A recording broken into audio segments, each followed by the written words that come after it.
guys, itong gagawin natin ngayon. Nga pala, welcome DIY toilets here. Nagbigay sa akin ito. Someone gave it to me, but it's broken. There's no screen, so we'll just plug it. Hold on.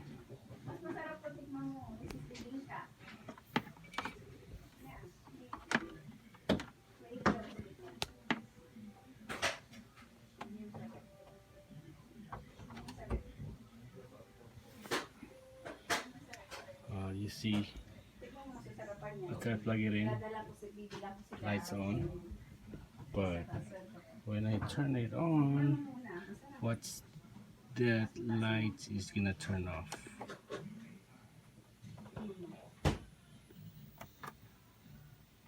But there's no video, nothing.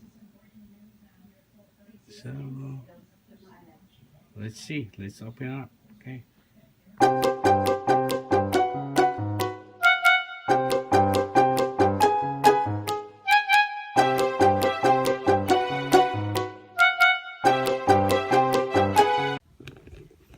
So here's the inside.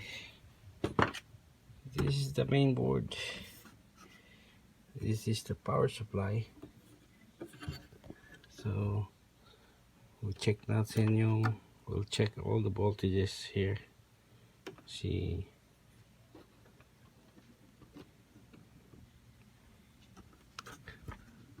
But first we have to look for the burn. So look at that. That is the problem. Is the power supply. See? The capacitor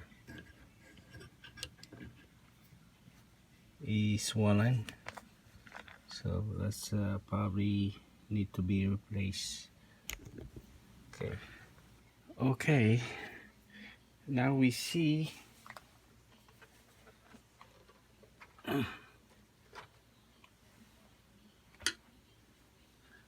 this is the problem, the capacitor.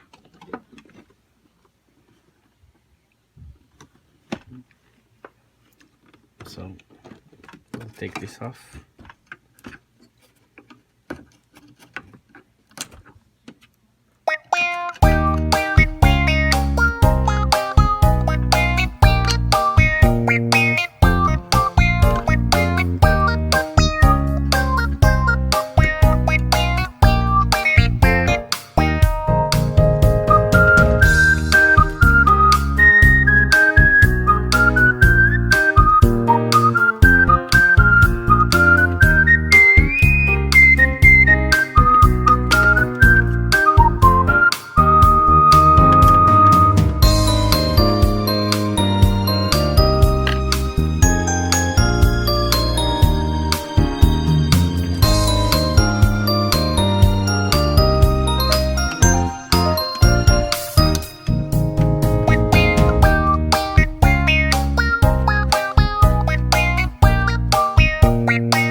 Aside.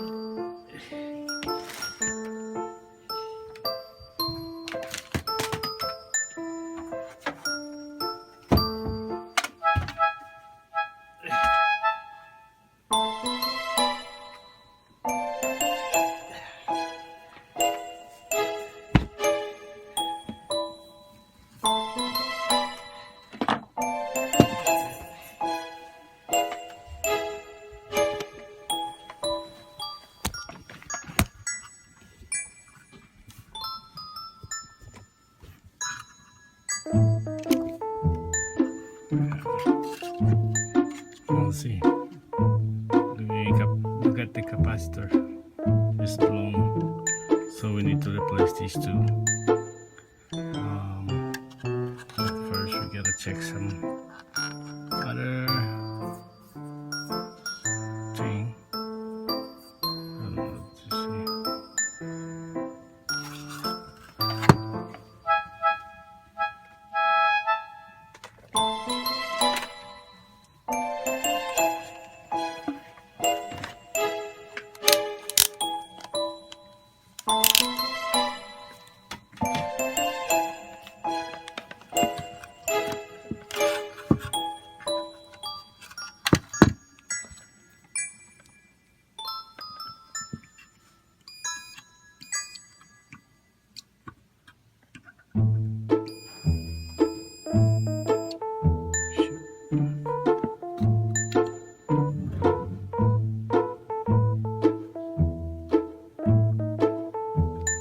Let's see.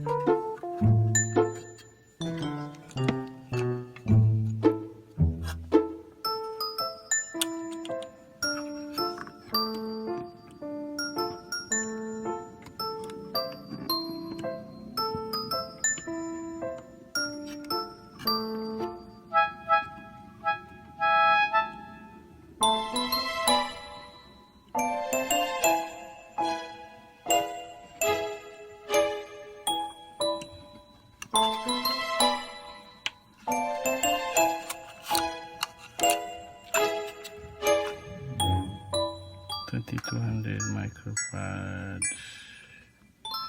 $25. Let's see.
There you go.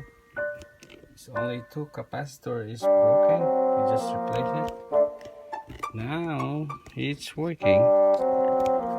You can see there.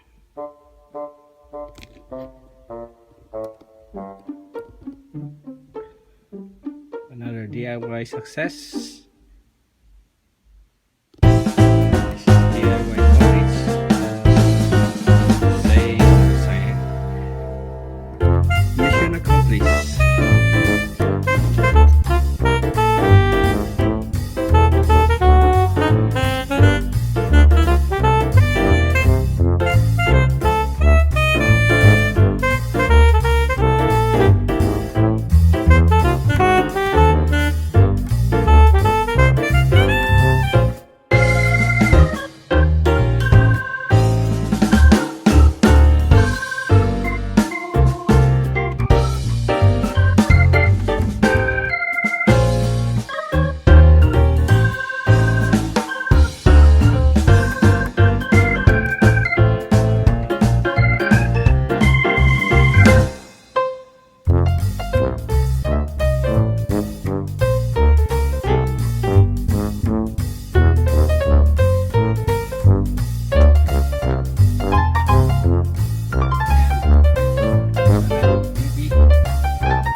Shout out sa mga So Weird family, DIY people.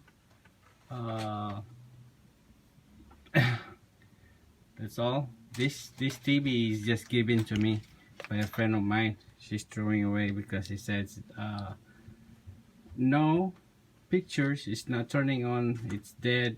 But I see the light when I plug it in, it's turned on, but when I press the on off button, it turns off. So I open it up and look at the power supply, and I was right. It's only 2 capacitors blown. The 220 volts capacitor is blown.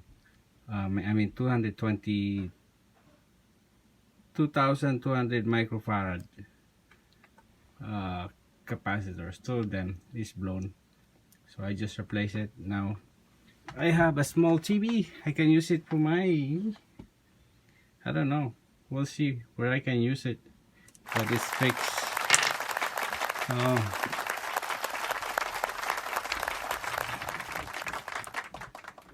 Hanggang dito na lang, and this is DIY Tolits signing off.